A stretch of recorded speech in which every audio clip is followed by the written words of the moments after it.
আসসালামু আলাইকুম ওয়া রাহমাতুল্লাহি ওয়া বারাকাতুহু। ইন্নাল হামদুলিল্লাহি ওয়াহদা ওয়াসসালাতু ওয়াসসালামু আলা মান লা নাবিয়্যা বা'দা আম্মা বা'দ। সম্মানিত উপস্থিতি, অনেকদিন বাদে ইউসুফকে সাথে নিয়ে চলে আসলাম ইউসুফের সাথে গল্প বলি এই অনুষ্ঠানে। আজকে ২৯তম পর্বে এসে চমৎকার গুরুত্বপূর্ণ একটা গল্প শেয়ার করব। গল্পের শিরোনাম হচ্ছে দুনিয়ার মোহ। ইউসুফ একজন যুবক ছেলে।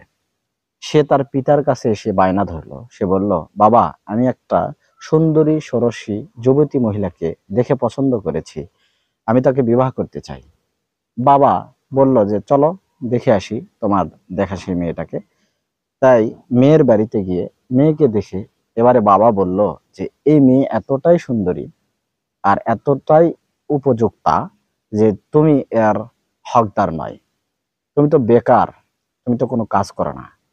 এই মেয়ের জন্য আমি উপযুক্ত পাত্র। এই বলে পিতা এই মেয়েকে বিবাহ করতে চাইল। এতে পিতা ও পুত্রের মাঝে দ্বন্দ্ব বেঁধে গেল। এরপরে তারা পুলিশের কাছে গেলে পুলিশ বলল যে, ওই মেয়েটাকে আমার কাছে নিয়ে আসা হোক। মেয়েটাকে দেখে পুলিশও বিমোহিত হলো। সে বলল, আসলে মেয়েটা এত সুন্দরী আর এত উপযোক্তা যে এই মেয়েকে তোমরা কেউই বিবাহ করতে পারবে না। এর জন্য আমার মতো একজন পাত্র দরকার। তাই পুলিশও তাকে বিবাহ করতে চাইলো। এতে তিনজনের গন্ডগোল আরো বেশি জোরদার হলো। এরপরে তারা তিনজন চলে গেল মন্ত্রীর কাছে। মন্ত্রীর কাছে যখন গেল, তখন সে বলল, মেয়েটাকে আমার কাছে নিয়ে আসা হোক। মন্ত্রী মেয়েটাকে দেখে সেও বিমোহিত হলো। সে মেয়েটাকে বিবাহ করতে চাচ্ছে। সে বলল, আসলেই এই মেয়ে এতটাই উপযুক্তা যে তোমরা তিনজনের কেউই তার উপযুক্ত নয়। আমি তাকে বিবাহ করব। সম্মানিত উপস্থিতি, এরপরে দেখা গেল চারজনে গন্ডগোল হট্টগোলে লিপ্ত হলো। মেয়েটা তাদের কাছে এসে প্রস্তাব দিল যে, আসলে আমি এই বিষয়টার সমাধান করতে পারি। কিভাবে? যে আমি দৌড় দিব আর আপনারা চারজন আমার পিছনে ধাওয়া করবেন। যে আমাকে ছুঁতে পারবে, ধরতে পারবে, আমি তার। এই বলে মেয়েটা দৌড় দিতে লাগলো আর চারজন তার পিছু পিছু ধাওয়া করতে লাগলো। এরপরে মেয়েটা একটা গভীর খাদের পাশ দিয়ে দৌড়াচ্ছিল।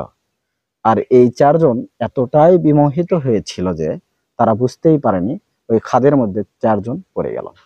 এরপর উপর থেকে মহিলাটা বলল যে, দেখো, তোমরা আমাকে পাবে না, আমি তো দুনিয়া।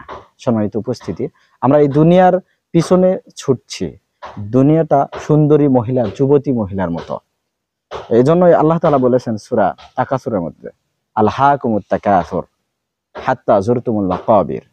অধিক পাওয়ার আকাঙ্ক্ষা তোমাদেরকে পরকাল থেকে গাফেল রাখে। কতদিন পর্যন্ত? যতক্ষণ না তোমরা কবরস্থানে উপনীত হও।